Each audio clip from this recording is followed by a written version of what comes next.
What we did was that we tried to solve the ODE, right? Fy prime is equal to fty, and here y is a function of t, right? Y is a function of t. If we think of this as a integral equation, okay, because y is equal to the integral of y prime, and from Tn to Tn plus 1, they give you the difference of yn and yn plus 1, right? So we're doing this integration, okay? So that's the key. We need to understand this, and all the methods come from here. You know the derivative, you integrate the derivative, you get a function, and you integrate from Tn to Tn plus 1, you get the difference of yn and yn plus 1, right? And then the idea is that, well, we can use a numerical integration. If we use numerical integration for this integral, right, Tn to Tn plus 1 of the f is a function of t. It could be a function, a two-variable function, but it's y is in terms of t as well. So it's a 1D integration with t,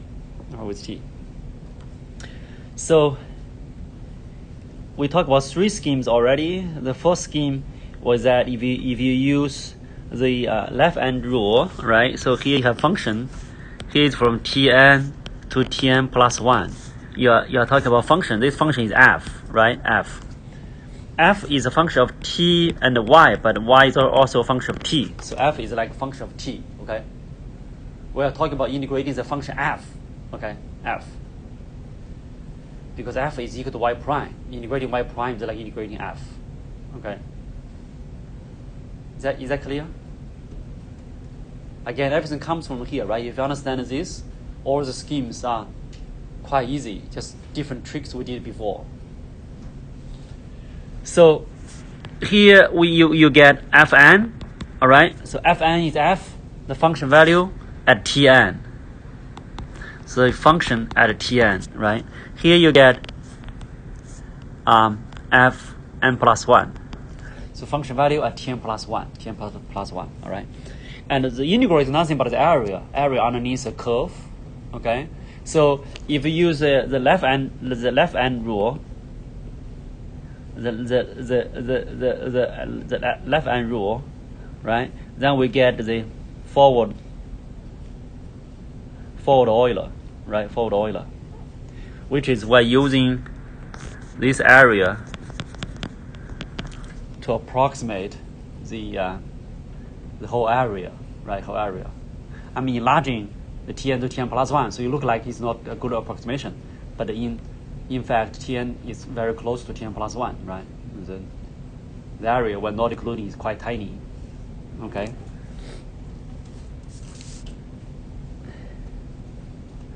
So well, you calculate that area by then we're only solving.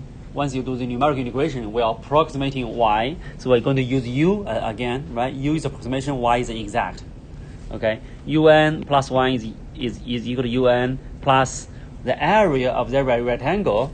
So the width is delta t, right? The height is fn. What is fn? Fn is Tn, yn, you use un. Okay? So just, we did that already, but let's just write it one more time. And if we do the right hand rule, right, then we're going to have this guy, okay, the red guy, which corresponds to the backward Euler. Okay, backward Euler. Okay. And if we do the trapezoid, and we get the Crank-Nicholson, right? trapezoid, which is just connect these 2 points. Okay. So here your un plus 1 is equal to un plus, all right, delta t times a half of fn plus 1 plus fn, right? fn.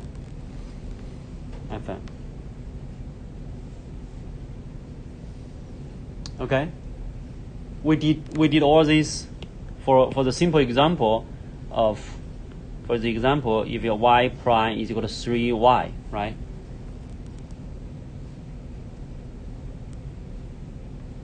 In this case, we have what? The un plus 1 for forward Euler is equal to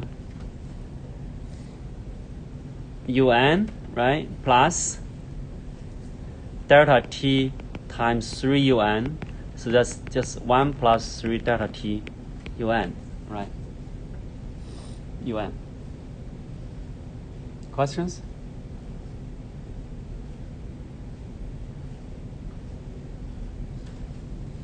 And this for the forward Euler. For the backward Euler, we need to solve for un plus 1, right? We did this 2 lectures ago. Un plus 1 is equal to un plus delta t times 3 un plus 1. You move un plus 1 to the left, you solve. In the end, you get un plus 1 is equal to 1 over 1 minus 3 delta t un. Right? For the Crank-Nicholson, we did this. So you have your un plus 1, right? It's equal to un plus, right? That's the integral, and the integral you use the trapezoid rule. Okay, so you're going to get 3 un plus 1 plus 3 un, right? 3 un. Again, you need to solve for un plus 1 because it appears on both left and right. And what you have on the right is 1 plus 3 delta t over 2. And on the left is 1 minus 3 delta t over 2. The whole thing times un, right? Un. So we did all those already. Let's make sure you understand. At least if I give you a simple equation. So the first concept is that the so-called explicit versus implicit. Okay. So right now we have the un plus 1 is equal to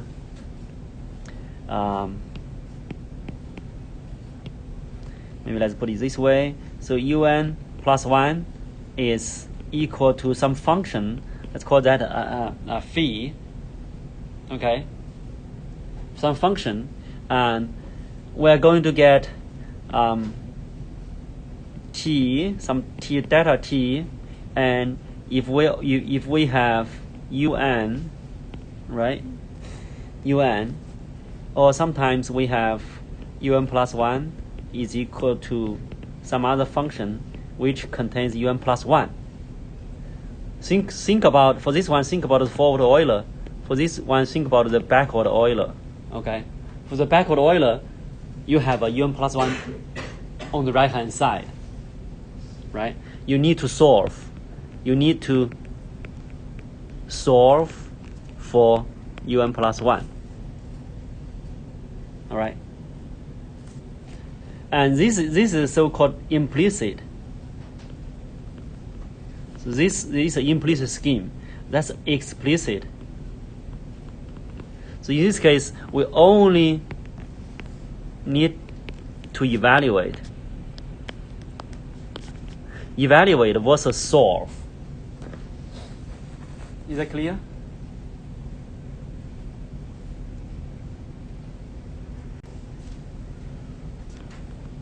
Example, right? If we have y prime is 4y plus 2t, right? Then suppose we do the Crank-Nicholson. That means our un plus 1 is equal to un plus delta t times a half, right? What do we have? We have 4 un plus 1 plus 2 tn plus 1, right? Plus 4 un plus 2 tn. Right, the t's are all known. Okay, so in this case, what do we do? You cannot evaluate right away. You cannot evaluate the expression on the right hand side right away. By evaluation, again, I meant suppose you are given the value for un, which is the case for the ODE. You're giving u0, you solve for u1, you give u1, you solve for u2.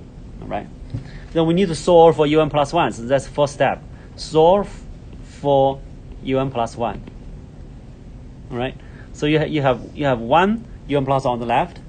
You have 2 delta t, right? Minus 2 delta t. That's our un plus 1. Okay. On the right, you're going to get 1 un plus 2 delta t un, right? What do you have next? You have delta t times tn plus 1 plus tn, right?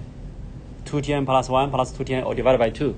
So that's tn 2tn plus delta t.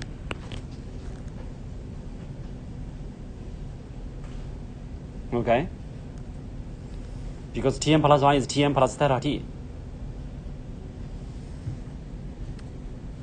So, which means un plus 1 is equal to 1 plus 2 delta t over 1 minus 2 delta t un plus delta t 2tn plus delta t over 1 minus 2 delta t. Now we can evaluate. Now you can evaluate. By evaluate, I mean again, compute un plus 1 given un.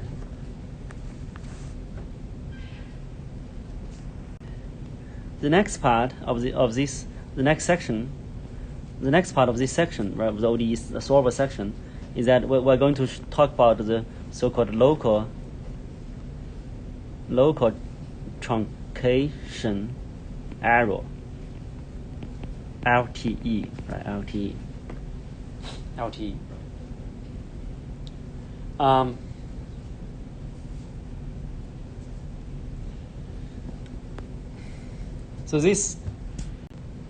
So we have a scheme, right? So we have forward Euler, backward Euler, Crank-Nicholson. It is a scheme. The scheme is in terms of un plus 1 is equal to un plus some delta t times, we use the phi above.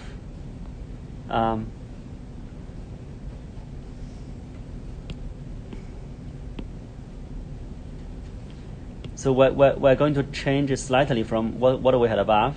We're going to call the second part phi, right? Is what we're adding on top of un, on top of un. So that part can contain tn, might have un, might have un plus 1, might have tn plus 1, as our example showed. Okay, as our example showed.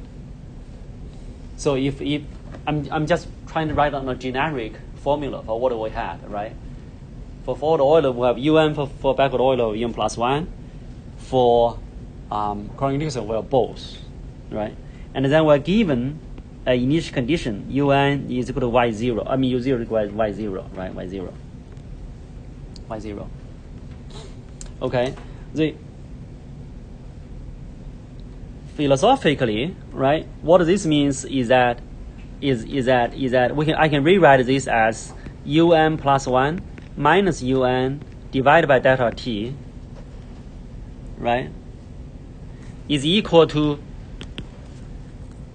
that part, the increment to the un, what I'm calling phi, that increment, phi divided by delta t. I'm just rewriting that, right? I move un to the left, I divide both sides by delta t. And I have my u0 is equal to a given initial condition y0. Okay, y0. Or z0. That's our scheme. That's our scheme. Okay? That's our scheme.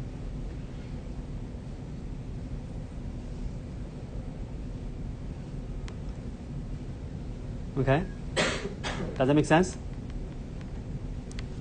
So one point we need to understand is that so that's our scheme. So if we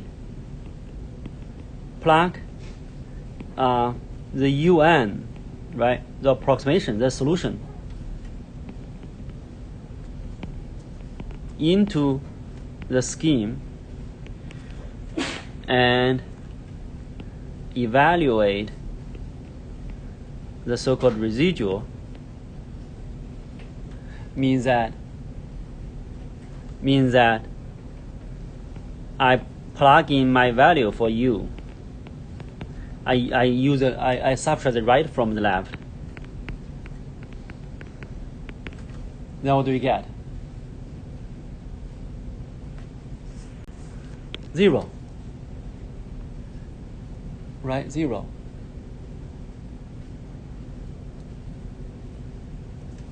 If you get that, the low LT is really simple. LT asks you the simple question: what if you plug in the exact solution y? What if you plug in y?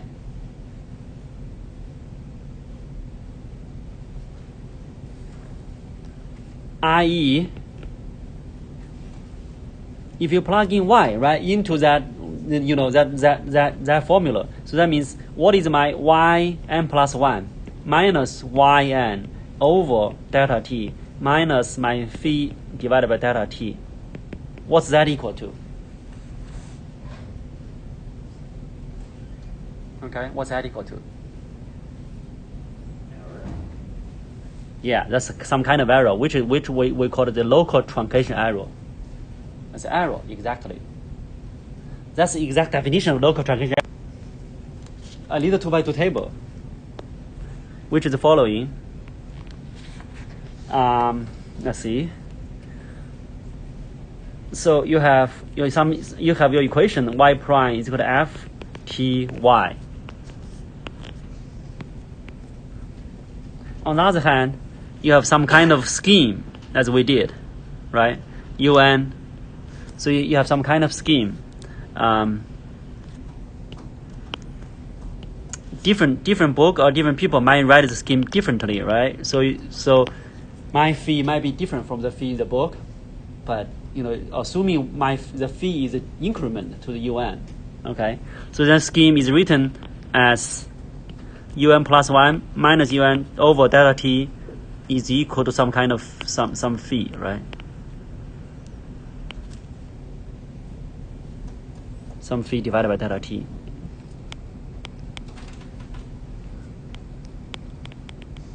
That's a scheme. The scheme, okay? So here we have the equation. Here we have the scheme. All right? And here I have my y, I have my u, right? My y, my u. So y, there are two things, right? In one is equation, one is the scheme, which is some formula, right, for different schemes. If I plug in y into these two, what do you get? Y is the exact solution. So it's like in your ODE course, you solve for the solution, you plug that solution back into the equation. It should satisfy the equation, otherwise the solution is wrong. It means you plug it in, you use the left minus the right, what do you get? 0. it satisfies this exactly. All right. That's the ODE. You solve for your ODE solution. You check your solution. For this corner, for U, which we just talked about, you use this to get your U, but you plug that in, you get it exactly as well, right? That U satisfies that exactly. Okay. And the U, for the equation, you only satisfy equation approximately. So this is only approximation. That's also approximation. And we call this guy LTE, local truncation error. Okay, local truncation error. I'm going to show you examples, of course, right? So, for example, for the forward Euler, right? For the forward Euler, we have the un plus 1. We write the scheme is in terms of that plus delta t times f, right? F tn and then your un, right? Your un. Okay, un. Okay.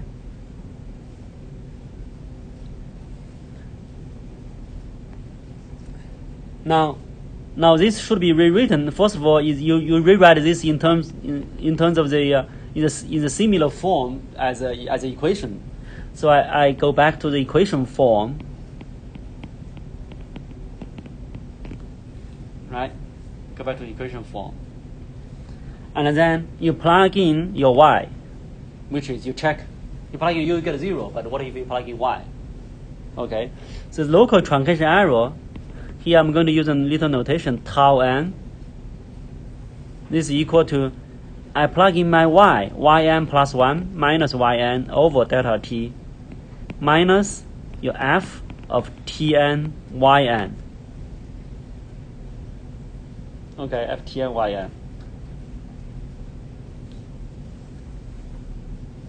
All right, f tn yn. There is a correspondence, okay? We write this in this form because it's not in that form, because this divided difference is like y prime. So they should correspond to each other. Even though you can multiply both sides by delta t and move u to the right, it's the same scheme. But write it differently means different things. If you plug into that, if you plug y into that and evaluate the difference, versus you plug into this and evaluate the difference is different. Okay, the difference is the multiple of delta t. So this tau m is, as we all know, the only tool is Taylor series, okay, Taylor expansion, which we talked about again two lectures ago. So yn plus 1, we know that's y at tn, right? Y is the exact solution. So y at tn plus 1, which is tn plus delta t, minus yn is y at tn, right? Over delta t minus f tn yn, okay? Tn yn. Okay? So what do? We expand y at where? At tn, exactly. So we look at this term and try to approximate it around tn. So what is that? That's y tn, right? Plus y prime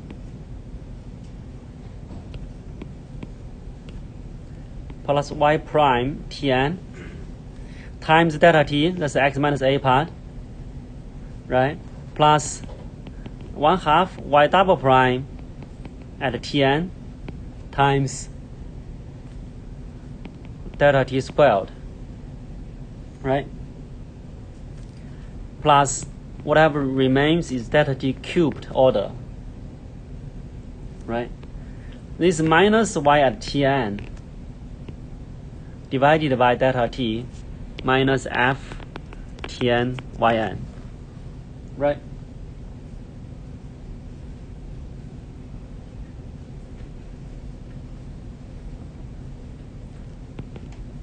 So we know, ytn cancels the ytn, all right?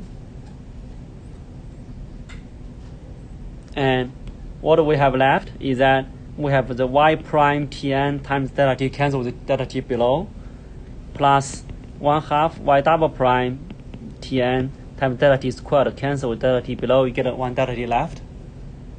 All right. Plus the order delta t cubed divided by delta t. That's order delta t squared.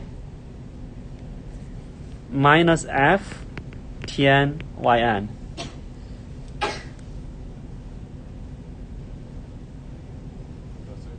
Yes. The equation says y prime is equal to ft y, right? So you evaluate the same point on both sides, Tn, you get 0.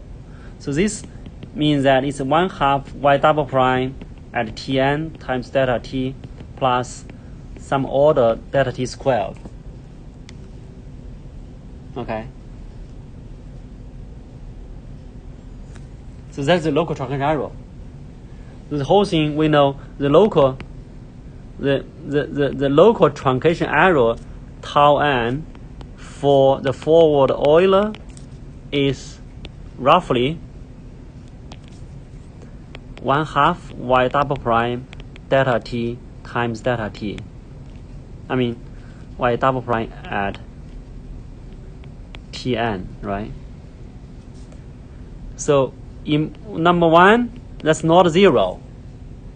Not like if you plug in u, you get 0. You plug in y, you don't get 0. There's some error. The intuition was correct. Number two is the whole thing is like order delta t. Right? Is the first term. So first term is some number times delta t. The second term is, and the rest is higher order term. Okay? So we have tau, right? We have tau n. We have tau n. This is the local truncation error at time level Tn. Okay, Tn. Which is a function of delta t, because for a given delta t, you have a scheme. For a given delta t, you have a scheme, and then you have a local truncation error, right? And we define one single LTE, which has nothing to do with n, but we take the maximum over all the n, right? The tau n delta t, okay, delta t.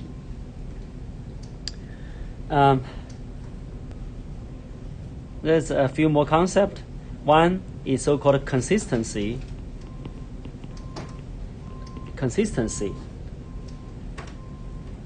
So if this tau, if this local truncation error, you did the Taylor expansion, and you find out that this tau goes to 0 as my delta t go to 0.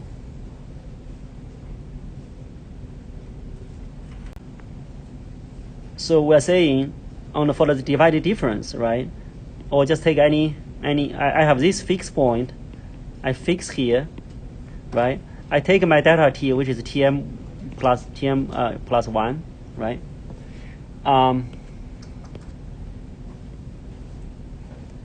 The slope of this guy, of the red line, right? That is approximating the slope of the tangent line, right? Of tangent line.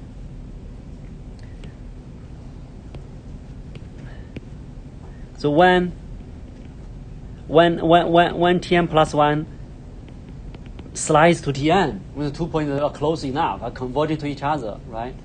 Then the red slope is equal to this converges to the slope of the tangent line, okay? This is the concept of consistency.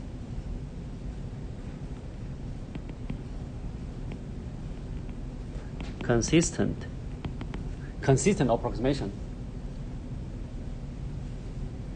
As opposed to, so again, this is similar to check whether a ODE solution satisfies the equation. In your case, you plug in y to check whether that satisfies the scheme.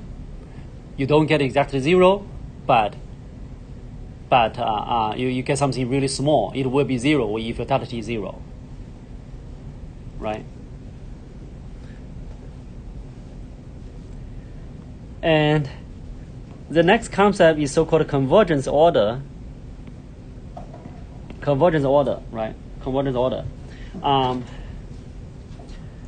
And this is one thing that will tell those schemes apart, as Diruba was asking, what's different, right, of the three schemes.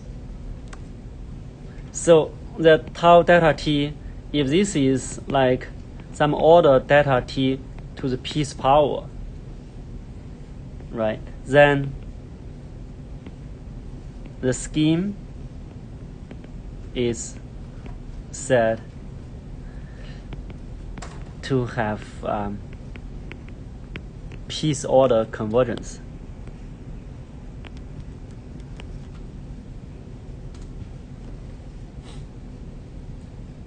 It's not, mathematically rigorous convergence, but let's just put this for now, right?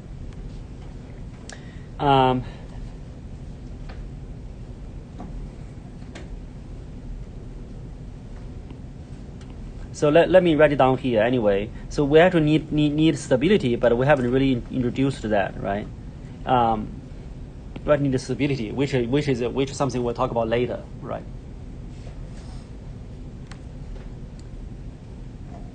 But let's do some analysis. Let's do some analysis for the convergence analysis for the forward Euler. Okay, so LTE. So we talked about the LTE already. The LTE is you plug in the exact solution into the scheme, right? This is really not the true error. The true error, that is some kind of a residual, right? The residual you plug into the equation, you see what's left. That's called the residual. The left minus the right. Okay. The error means is REN is at YN minus UN. That's the error. Okay. The error between the exact solution and the approximate solution is very different. Okay. It's very different. So so it's like, okay, the curve, like that y prime equals 3y, the exact solution might be some kind of curve. Okay. And your approximation, you start from the same point because u0 is equal to y0, right? So u0 is y0, which means my e0 is 0. Okay. And the very first step, initially, there's no error. Assuming there's no round-off, the computer can represent the numbers exactly. No round-off error, right? Then E0 is E0. And you use your scheme, maybe, here is that. Is that, all right? So, again, for the example, right? Think about the example. The example y prime is equal to 3y. Right? So E0 is 0. What is E1? E1 is y1 minus u1, right? My y1 minus u1. we know y the exact solution is e to the 3t, right? So that's e to the 3 delta t minus we compute u according to forward Euler. That's 1 plus 3 delta t times u0, which is 1. So it's e to the 3 delta t minus 1 plus 3 delta t. Okay. So already after you do one step, you have some error. That's what I'm trying to convince you. Okay, you have some error. And then you go from there, you compute your U2 according to your U1. So you're starting from there, right? Some error again, right? And then you march one more step. So it's T0, T1, T2, T3, right? So that's my E1, E2, E3. That's my E3.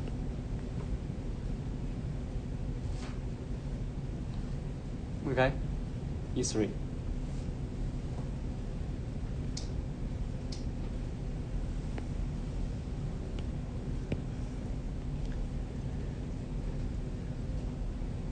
And using this curve, I want you to see this is error accumulation.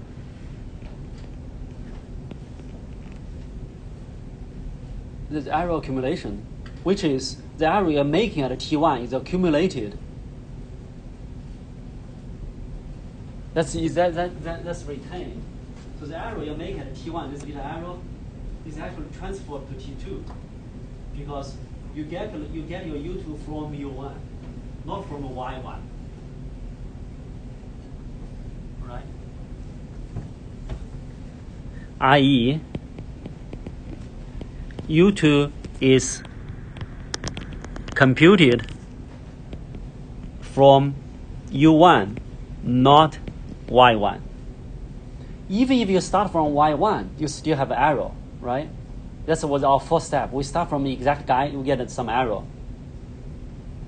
Let alone you start from something that already has error. That error is accumulating.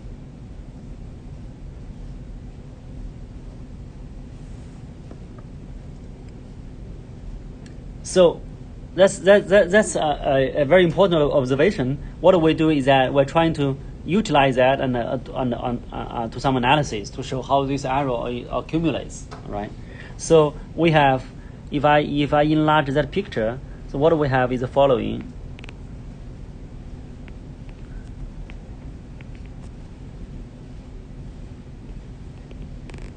We're going from Tn to Tn plus 1, all right? So we have a y. That's a yn, the y on the curve, and we don't really have yn. We only have un, right? We only have un. We have un, and we move. We calculate un plus 1 from un. So this is our un plus 1, right? Suppose we have yn. Suppose we know yn. We start from like the first step. We start from something exact. Suppose you know from something exact, we compute, which is basically like drawing a parallel line.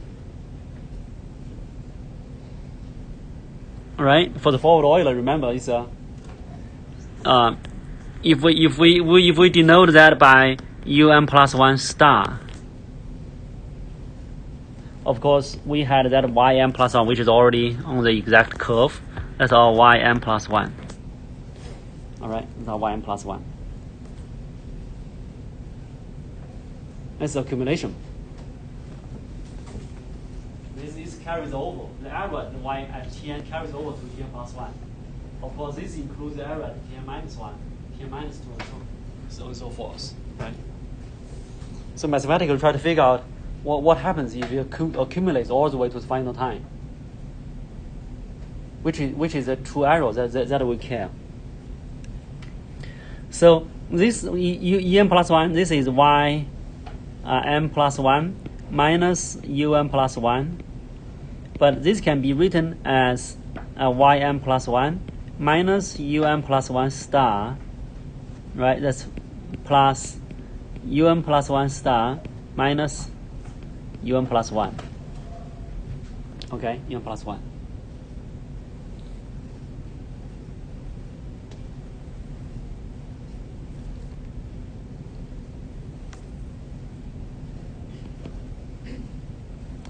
What is this? What is the yn plus 1 minus un plus 1 star? Can somebody figure that out? So for our case, what is it, right? So remember the un let me write it here. The u is a little bit tricky. Un plus 1 star, which is again, that's like we assume we know yn. We start from yn. So it's like, okay, even though the scheme is un plus 1 is un plus whatever what you have. So here is like, okay, is this you pretend you know yn. Okay, you start from yn. So it's yn plus delta t times that f, that f at tn yn, right? Tn yn. Okay, tn yn. So now we ask ourselves, what is yn plus 1 minus this, right? What is that? The new arrow. This is, we know this is the yn plus 1 minus that yn plus delta t times that f tn yn. Right? Or just because that's how we evaluate it. Suppose we know yn, how you evaluate u star. So I put this back for the u star. What is this?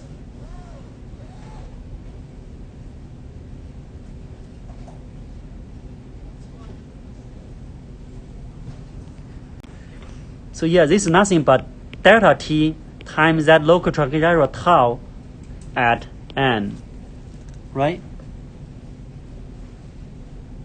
Because how did we do the tau n? We know the tau n is, we plug y into the scheme, is yn plus 1 minus yn over delta t minus that f. Right? Here's the definition. That's our definition. So of course, that's just the local delta t times tau. So we get delta t times that tau n, right? Plus this new guy, which we don't have time to finish today. But we know this is translated, right? So of course, that's just the local delta t times tau. So we get delta t times that tau n, right?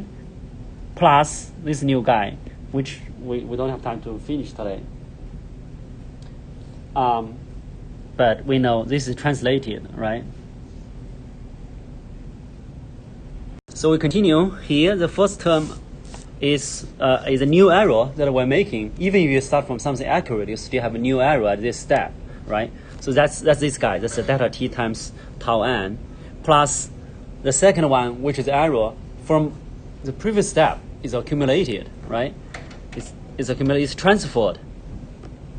It's transferred here. And again, we know what is this u star, right? U star is the yn plus delta t, right? F tn yn, right? Minus un plus 1, which we also know un plus 1 is un plus delta t f tn un, right?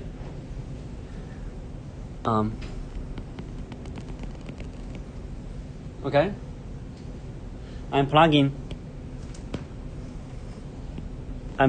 this for that and this for that. Okay,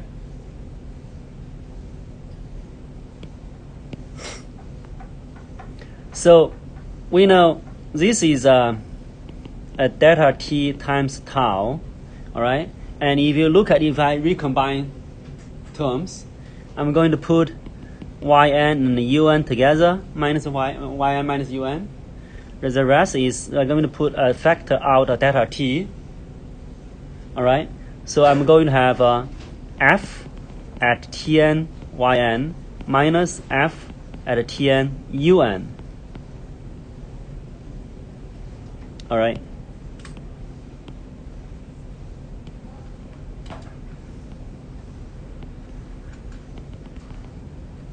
Okay. Questions? So this is, we know the local Truncation error. I mean that we define the upper bound, a global tau, right? The tau delta t. We define that tau delta t to be the maximum possible tau over all the time steps, which, as we showed by the Taylor series, Taylor expansion, we have some idea. Oh, it might be y double prime times order delta t, which we'll talk about that later. But let's replace that tau m by its upper bound, so it's less than equal to, right? Tau delta t, right? So the tau delta t was that guy. What's cool is what follows, right? If you look at yn minus un, what is yn minus un?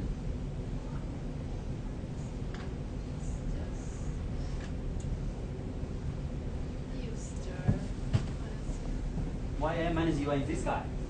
So it's error at the previous step, the en, right? So this is en. En, we define en that way. Okay, plus delta t times f, a difference of f evaluated at yn and un. If we use the Lipschitz continuity assumption that we talked about at the beginning, the f for the ODE to have a solution, the f is Lipschitz continuous. This means that the difference of f is less than or equal to L times absolute value yn minus un.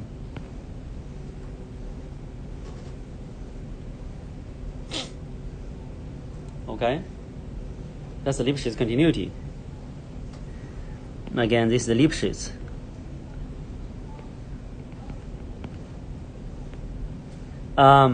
So we showed you take the absolute value sign. This then shows that this is less than or equal to delta t times tau delta t. We get and we know the yn minus un is also en. So this is 1 plus delta t L E n. Right? En. I'm factoring out the en. Okay. What's nice about this is this provides a. So if you did this many times, people who did this many times, you immediately get to the conclusion. Well, good, we have that. We're done. But we'll take a few steps here, right? So this provides a en plus 1 in terms of en. We can keep using n, it's just a notation. We can keep using this. We can bound en in terms of en minus 1. En minus 1 in terms of en minus 2. All the way to E0, which we know is 0. Right? So that's quite nice. That's what's nice about this kind of, it'll give you an iteration. Okay? So let's do a few steps so you can see, right? So this is less than or equal to delta t tau delta t plus 1 plus delta t L, 1 plus delta t L, and again you use this again for en. En is less than or equal to delta t times tau delta t plus 1 plus delta t L times E n minus 1, right? Right? So you use this, you replace n by n minus 1 and get a new inequality and put that new equality is this guy. This en is less than or equal to that. Okay? So what are we getting? We have, this is delta t tau. Let's ignore the delta tau of delta t plus 1 plus delta t L delta t tau, right, plus 1 plus delta t L squared En minus 1. Okay. And we apply that formula for En minus 1. We know this guy is less than or equal to delta t tau plus 1 plus delta t L En minus 2, right?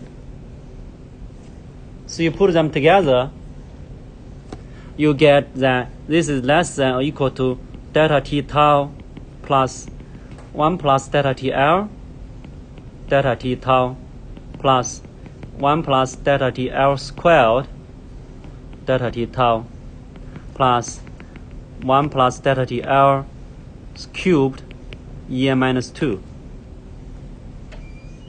Right? That is just delta t L there. Let's make sure you keep going all the way to 0. So this is 1 plus delta t L delta t tau plus, in the end, it's 1 plus delta t L to some power delta t tau plus 1 plus delta t L to some power times E0. The question is, of course, what are those power, right? So yes, it's n plus 1 and n. Okay.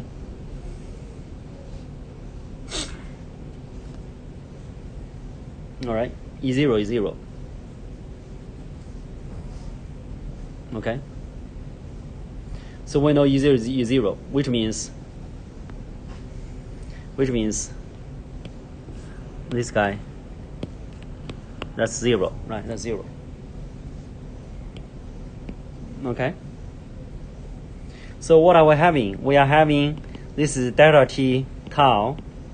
We have 1 plus delta t L plus 1 plus delta t L squared all the way to 1 plus delta t L to the nth power.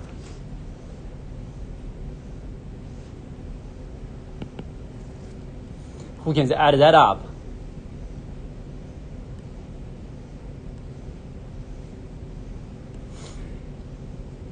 Anybody? This is equal to geometric series partial sum is 1. On the bottom, you have 1 minus the ratio, right? 1 plus delta TL. And then on the top is 1 minus the ratio to the number of terms.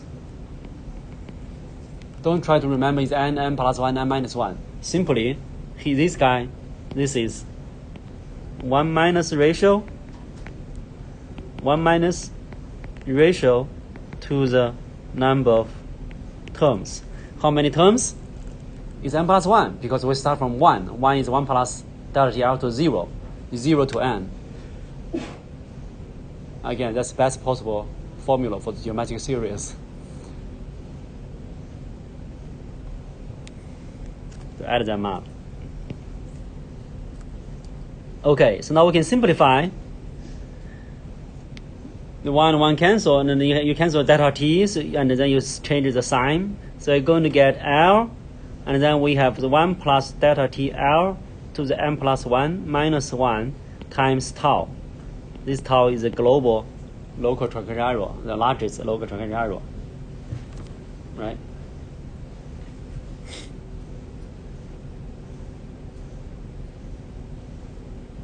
Okay, this is just a little formula I wrote down for the geometric series.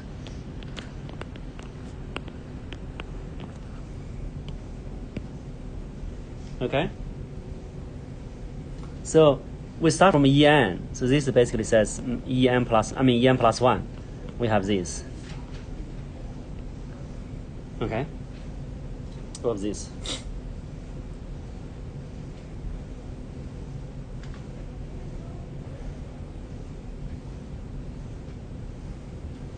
All right.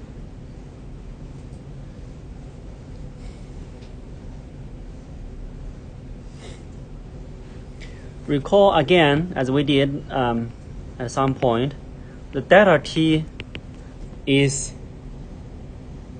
T, capital T divided by N, right? N is the total number of steps. Yes.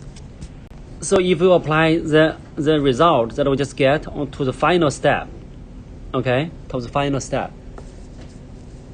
So we had n plus 1, that's n plus 1, all right? If it was a final step, then, this is less than or equal to.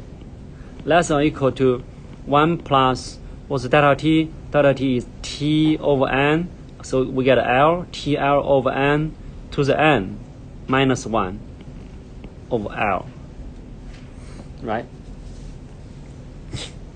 Over L. Okay. So this when n is large, what's the limit of that? This is tau. That's tau delta t we missed. Tau of delta t. When n is large, we talk about it, right? 1 plus t is just a final time.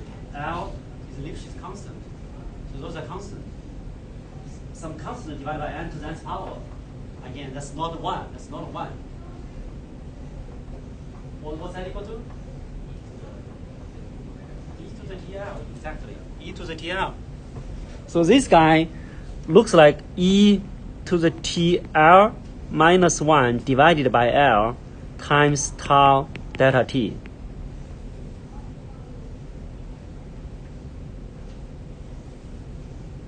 That's the power of mathematics there. It looks like it's something.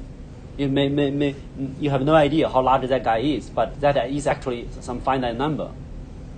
The limit is finite number, right? It looks like we have 1 plus delta TL to a huge exponent. So, in particular, this coefficient is finite. This is critical. The observation that the constant that number is finite means, what does this mean? This means that if your local truncation area tau is of order delta t to the p's power. Remember we talked about the order for the LTE. You do your Taylor series expansion, you get some order.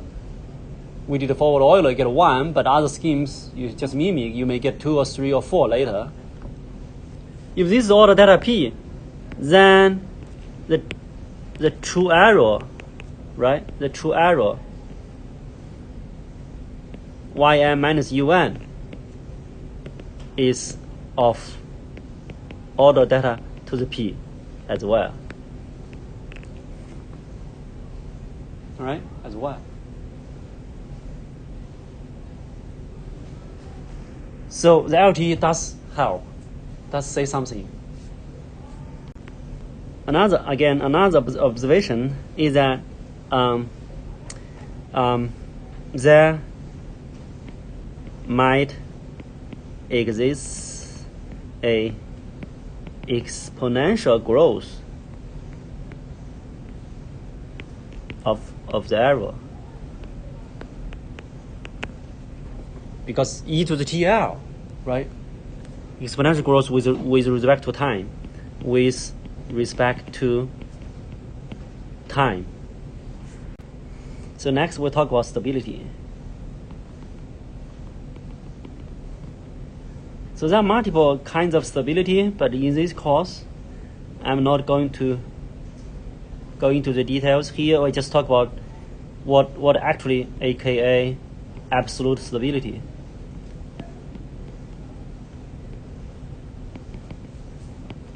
Absolute stability. I'll make it clear what we mean, right? And this is something. It's a simple procedure that we can all proceed. We can all do, and it's an important procedure. So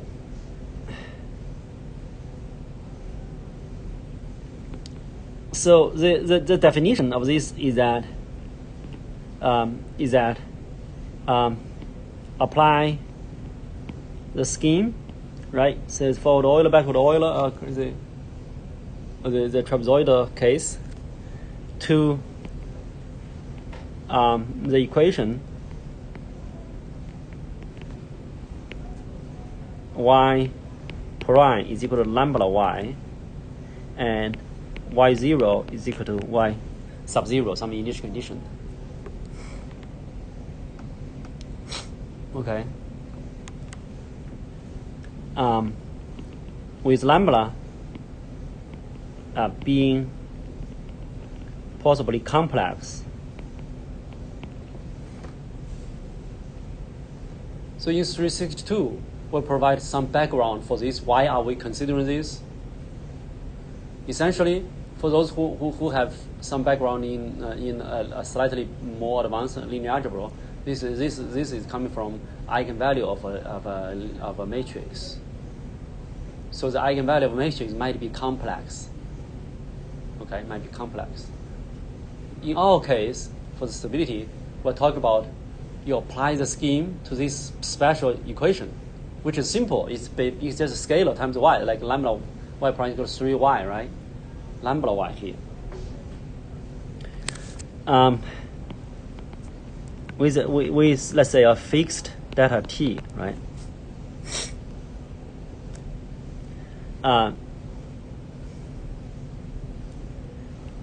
If the un goes to 0 as n goes to infinity,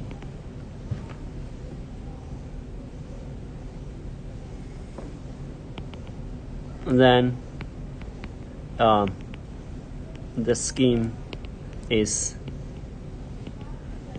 said to be stable, right? Stable, absolutely stable. Okay. So, for example, if we look at forward Euler, right? Forward Euler, Fe for forward Euler, we have un plus 1 is equal to un plus delta t times your f. We know f is lambda un, right? So this becomes 1 plus lambda delta t, the whole thing, times un. And as we did when lambda was 3, right? In the very beginning, you keep applying this. You're going to get this is 1 plus lambda delta t squared un minus 1 all the way. This is going to be 1 plus lambda delta t to the n plus 1 power times u0, which we know, right? Which we know. So in particular, if the lambda is complex, then your u is complex. Okay, un plus is complex, which means that your un plus 1 module, this is equal to what? The 1 plus lambda delta t to the n plus 1 times your u0, which we know is y0. Okay, absolute value. All right? Absolute value. Okay, that's the length of that complex number, the vector corresponding to that complex number. This is less than the absolute value of 1 plus, or the module of that guy, the whole thing to the n plus 1's power times y0. All right? Complex number z squared. Module is less than z module squared.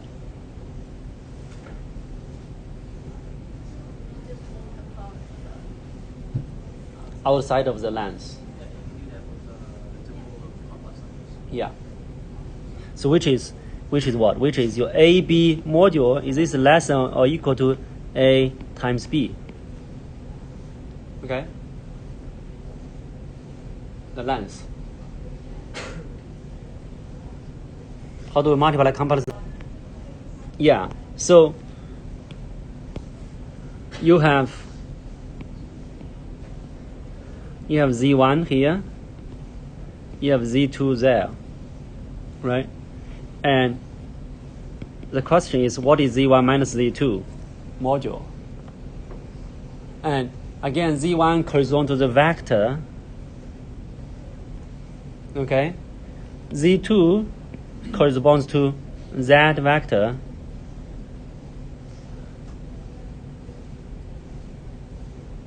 Z1 minus Z2 is what? Is which vector? There you go. Is that Z1 minus Z2 is this vector. That's Z1 minus Z2. It's pointing from Z2 to Z1, not the other way. That's how you add vectors. So Z1 minus Z2 is the distance between these 2 points. Okay, it's a complex number operation, but geometrically, this is equal to the distance. If this is A, that's B. The distance between A and B.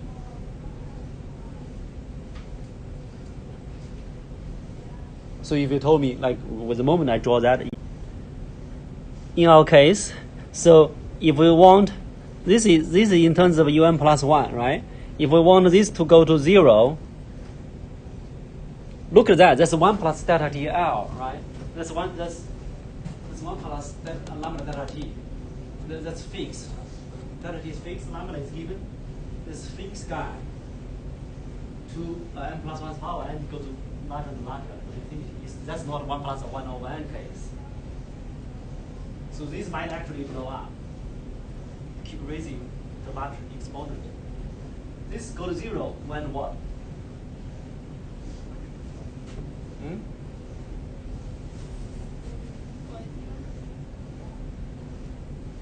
As n goes up, this is going to go to 0 if 1 plus lambda delta T is less than 1.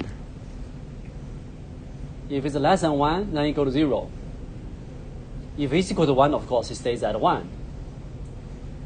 Right? If it's larger than 1, even if it's just by a tiny bit, 1 plus 1 over a billion, that can still go to infinity.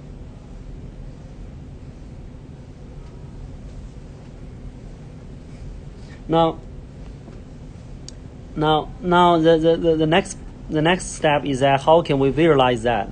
How can we visualize that condition? 1 plus lambda delta T is equal to 1. Or maybe for what lambda in the complex domain? For what lambda is this guy less than 1? Right? That's what the picture above helps. That's why it helps, because what is 1 plus lambda delta T? We think of this as lambda delta T minus 1.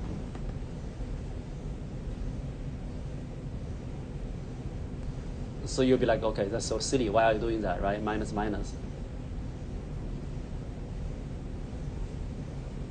That would be what? Z1, Z2, right? So where is our Z2? Our Z2 is negative 1. When you only have negative 1, that's like negative 1, 0, right? So negative 1 is there. In the complex plane, negative 1 is negative 1 plus 0i. Not here. Negative 1 is there, not here. Okay? It's negative 1 plus 0i. So it's a distance. Lambda delta T should be those complex numbers such that the distance to this point is less than 1. What does that give you?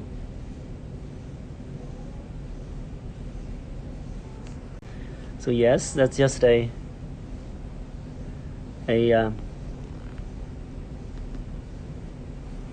Okay, actually plot a.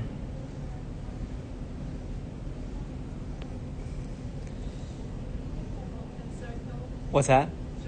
Yes, yeah. It's open. That's a region. That's so-called stability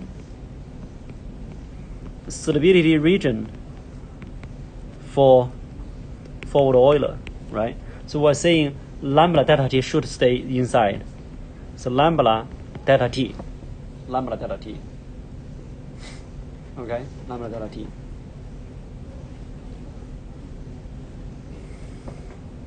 Questions?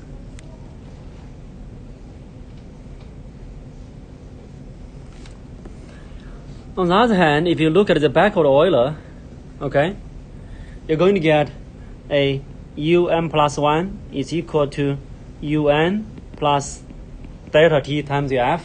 F now is lambda un plus 1. Okay. So what does this mean? This means that 1 minus lambda delta t, right, times un plus 1 is equal to un. So as we did before, this shows that un plus 1 is equal to un divided by 1 minus lambda delta t all the way to the end, right? This is going to be 1 over 1 minus lambda delta t to the n plus 1 u0, right? u0. For you to be able to see. I mean, you don't, in the end, you just to motivate that you want this to go to 0, you need is some ratio r to some fixed power. So you want, but in fact, you don't need to go through. You just take one step. That's enough. You want the factor outside, 1 over that. You want that factor. You don't need to continue doing this for every scheme. What you need is that you just need, by doing one step, you see the factor. You need that factor module, right? 1 minus this guy. That I can already obtain that from here. I don't need to go through the later steps. That's what I meant. So we need this to be less than 1.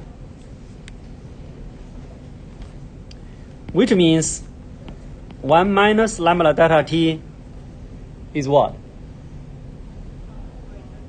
Yes, larger than 1. Larger than 1. Right? So what does that mean? Again, you should think of this as z1 minus z2. So this means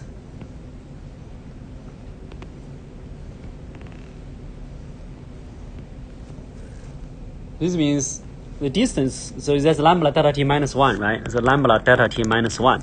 Think of that is they have this, you can put the negative sign inside, doesn't change it. So 1 is here. Now it's 1 is 1 plus 0 I. And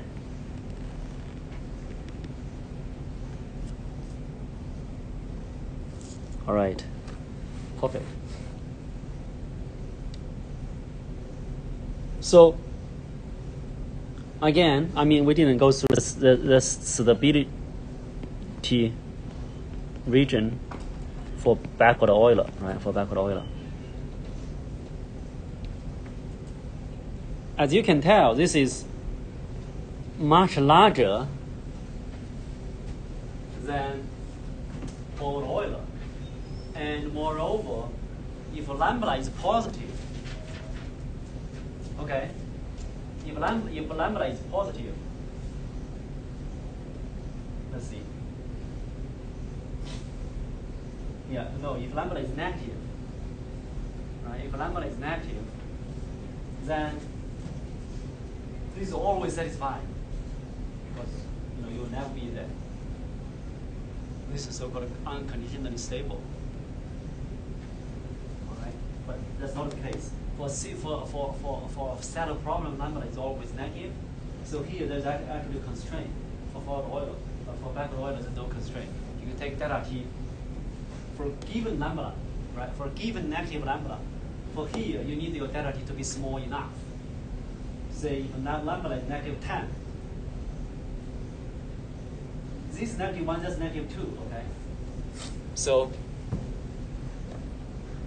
again, if say lambda, example, if lambda is negative 10, then here, because here is negative 2, so you need delta t to be less than 1 over 5, right? 1 over 5. Otherwise, you multiply with lambda, you go outside of that. Here I'm give you a real value lambda. But here, if your lambda is negative 10, then there's no condition. No condition on delta t. You can take a step as large as you want.